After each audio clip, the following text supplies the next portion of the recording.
Residents of Bagac, Bataan get a bonus if they get vaccinated against COVID-19. Mayor Ramil del Rosario announced the municipal government is raffling off motorcycles, rice, and cash among vaccinated residents.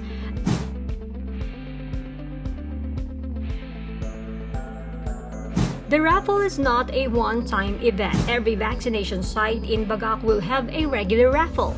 5 fully vaccinated residents will have the chance to win 25 kilos of rice and a cash prize of 1,000 pesos.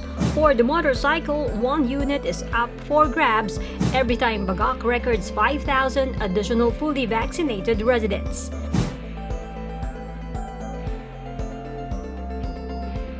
According to the mayor, even residents of Bagac who got vaccinated in other areas are eligible to join the raffle.